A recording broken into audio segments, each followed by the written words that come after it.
ስራ ዘርፉ ልብስ ስፌት ነው። በልብስ ስፌትና በቦርሳ ስራዎች ነው ያለነው የምንሰራው። አሁን እንደምታየው ልብስ ስፌት ሁሉም አገልግሎት ከሬድሜድ ይልቅ ልብስ እያሰፋ የመልበስ ባህላችን እየዳበረ የመጣበት ጊዜ ነው። እንዲሁም ደግሞ የአካባቢያችንን ደግሞ ሰው እየተጠቀመልን ነው።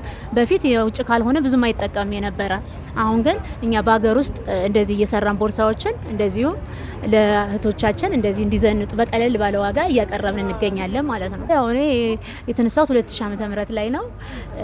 ከዛ በኋላ ወላጆቻቸውን ያጡ ህጻናት በሚል ስልጠና ሲብ የሚባል ድርጅት ሰጠኝ። በአንድ ማሽን ተነስቼ አሁን 7 ማሽኖች አሉኝ። በነዛ 4 ሰራተኞችን ቀጥሬ እየሰራው እገኛለሁ ማለት ነው። ያው ሰው ሲሰራ ብዙ ችግር ሊኖር ይችላል፣ ግን ሁሉም ነገር አልጋ ባልጋ አይሆንም።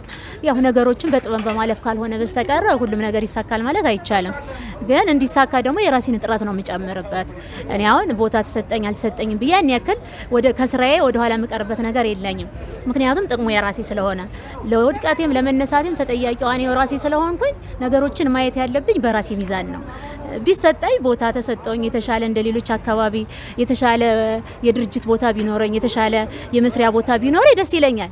ግን ደግሞ ካልሆነም ያን ያክል እንደዚህ አይነት ነገር የለኝም ብዬ ወደ ኋላ መቀርሰው አይደለም። ምክንያቱም ባለኝ ነገር ወቅቱንና ጊዜውን ተጠቅሜ መስራት እችላለሁ ብዬ ስለማስብ ነገሬን እኔ አእምሮዬ ላይ ሰፋ አድርጌ ነው የማስበው።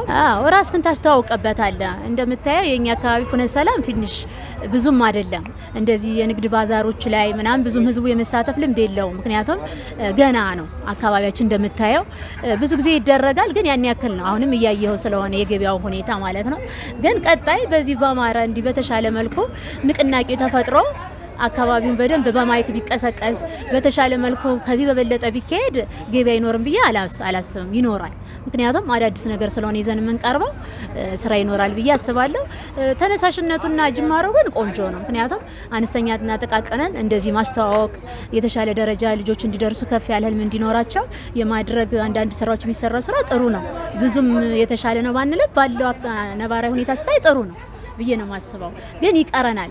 አሁን ጥቃቅንና አነስተኛ ላይ አንዳንድ ጥያቄዎች የማይመለሱበት ጥያቄ አለ፣ የሚመለሱም ጥያቄዎች አሉ፣ ግን የማይመለሱ ብዛት ይበዛሉ። ስራና ስልጠና ላይ አሁን አንዳንድ ጥያቄዎች ይዘን በምንሄድበት ሰዓት ትንሽ አንዳንድ የማይሆን መልስ ይሰጣሉ። እንዲህ አይነት ነገሮች ላይ ትንሽ ትኩረት ተሰጥቶ ቢሰራ የሚል ሀሳብ አለ። እንደኛ አይነት የስራ ዘርፍ ላይ ላለ ሰው ደግሞ የመስሪያ ቦታ ቢመቻች በጣም ጥሩ ነው ብዬ አስባለሁ። አሁን እንዲህ አይነት ስራዎች ደግሞ ተሰርተው የሚወጡ ናቸው። አንዴ ታመርታቸዋለህ፣ አንዴ ለገበያ ታወጣቸዋለህ። ወይ በችርቻሮ ትሸጣቸዋለህ ወይ በሽያጭ መልክ ትሸጣቸዋለህ። ያ ስለሆነ ትንሽ የመስሪያ ቦታ አንደኛ መብራት ይፈልጋል፣ ውሎ ማደርን መስራትን ይፈልጋል። አሁን የግለሰብ ከሆነ ውሎ አዳርን ይቆጥራል። መብራት ልትል ትችላለች፣ አከራይ ቆጠረ እንዲህ ነው ምናምን ክራይ ጨምሪ ምናምን ሁሉ ሊሉ ይችላሉ። እና እንደኔ እንዲህ አይነት የስራ መስኮች ገና አልተሰራባቸውም። አይደለም እንደኛ አካባቢ እንደሌሎችም ብዙ አልተሰራባቸውም። የሚያድግ ሙያ ነው ብዬ ነው የማስበው ቀጣይ። ስለዚህ ቴክኖሎጂውም እያገዛን ጥቃቅን ባለሙያዎችም የተለያዩ አዳዲስ ስልጠናዎችን እየሰጡን ዘርፉን ብናሰፋው ደስ ይለኛል ብዬ